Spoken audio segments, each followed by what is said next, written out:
If you're finding yourself saying F it when you're trying to help your kids navigate creating healthy relationships with their food, with their body, and not messing up the relationship that the two of you share along the way, you're in the right place. Welcome to Family in Focus. I'm Dr. Wendy Schofer, the pediatrician helping parents lead meaningful change without harm. Here we focus on the connection and practical shifts that help families thrive at every size. Let's get started. Today, we're going to be talking about exactly what F it is, and I will not be dropping bombs at all. It's honestly not what you think. So let's just have a moment of honesty right here. When you're worried about your child's weight and eating habits, stress is really high. And the collective, the cultural focus on controlling their food, controlling how they move, and the impact that that management has on the scale, so controlling the scale, isn't helping. It isn't helping you. It isn't helping them. And in fact, that collective focus that we have on the body, on control, is what's honestly what we've been doing wrong. So I want to just take a highlight for a moment. If you haven't already caught the episode on the impact of weight stigma in our kids, go check that out. I'll wait here. I'll be here, just waiting for you. Okay, so let's dive in. So that weight stigma is increasing stress. It's a stress that we carry with us with worry and anxiety, fear about health outcomes, fear about what weight means about us, about health for our role as parents, as well as for our children.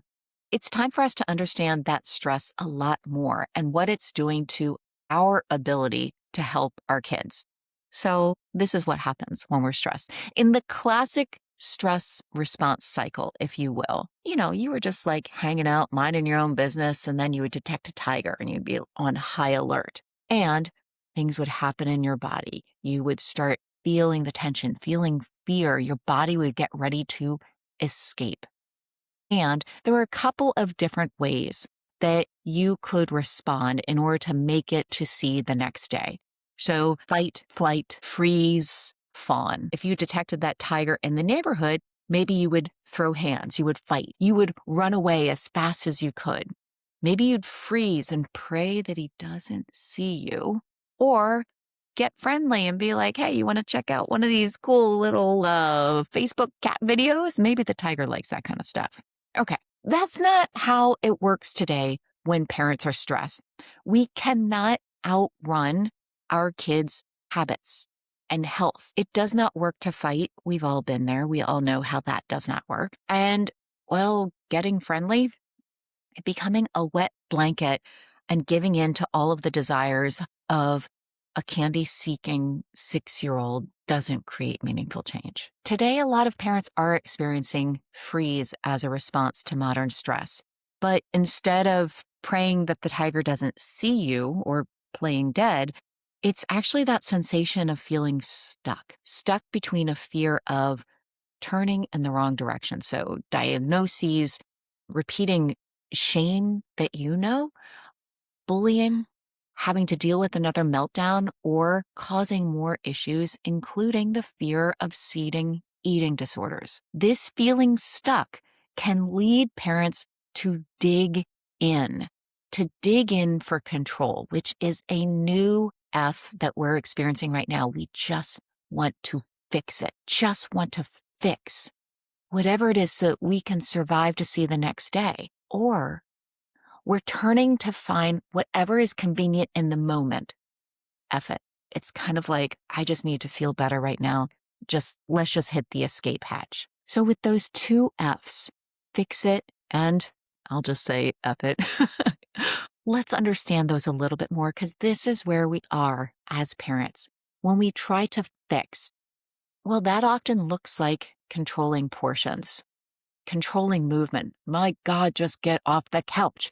Trying to control health outcomes, going to the doctor and saying, I need you to help me create change for my child and their health. It sounds a lot like weight management and portion control. Fix it has been our cultural approach to the stress of weight and eating habits. Now, on the other side, when we say F it, well, I commonly hear this when parents are feeling overwhelmed, exhausted, surrounded by chaos. Everyone is just needing a piece of you all at once. And when that happens, especially around dinner time, let's all be honest, it's the end of the day. It's that witching hour. Everyone is exhausted and demanding of you at the same time. Well, how easy it is to just throw in the towel, F it, and go with the most convenient options. The ones that, well, quite honestly, help you survive this moment right now,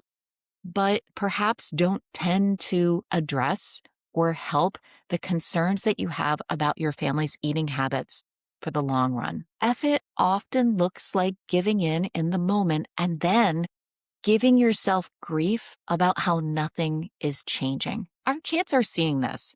So whether we like it or not, we are always modeling for our children. So how does it make sense that when they are overwhelmed with anxiety, with demands, with their own version of stress, that they have their own version of fix it?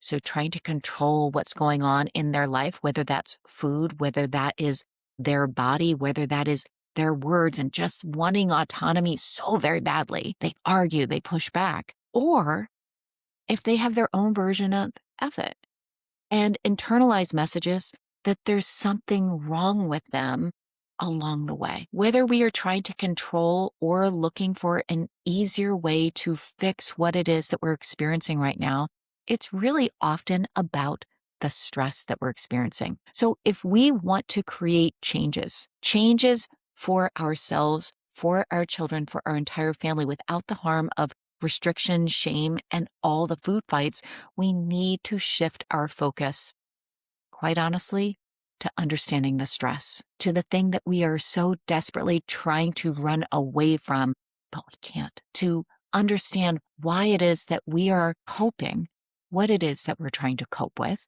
and how we often turn to food to do that. Yes, this is uncomfortable. We don't want to feel stress anymore. No one does. We all want to stop it. But that's the problem at the core of our struggles with our current habits. We're repeating what is easy, what feels better in the moment right now, and it's backfiring in the long run. And it's disrupting the relationships that we actually want to share in our homes. So let's shift this conversation to dinner tonight. What do you need to decrease your stress around dinner? I know you want your kid to eat differently, but for now, let's just assume that that's a work in progress. You know, it's going to take some time for them to change. What do you need? The answer is really important to listen to. And I'm going to be honest with you, more often than not, I hear parents say, I just need a break. I need some quiet. I need some space. I need them to leave me alone. Listen to that answer. What do you need? And then how can you offer yourself a sip of that? How can you do just one thing to be able to decrease your stress in that moment, to address your needs? Your children will experience the ripple effect of it. This is what it means for us to be able to create change without harm, to lead the changes that we want to see in our families. My friend, it starts with addressing what you need. It always does. In order to be able to help our children, we as parents just need to be equipped with more tools and supports to address our own needs. Yeah, this is everything.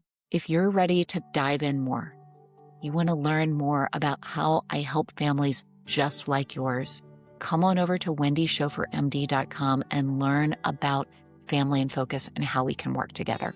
Now, I want you to remember that while I'm a physician, I am not your doctor. So this is not medical advice. Please, that's why the conversation is so very different from any conversation you've ever had in the doctor's office. Keep your physician. That's how you get the most wonderful, optimal care. Tell them that I said hi. Take what fits, leave what doesn't. And remember, you are creating the change you want to see in your family. It is truly my greatest honor to be here with you.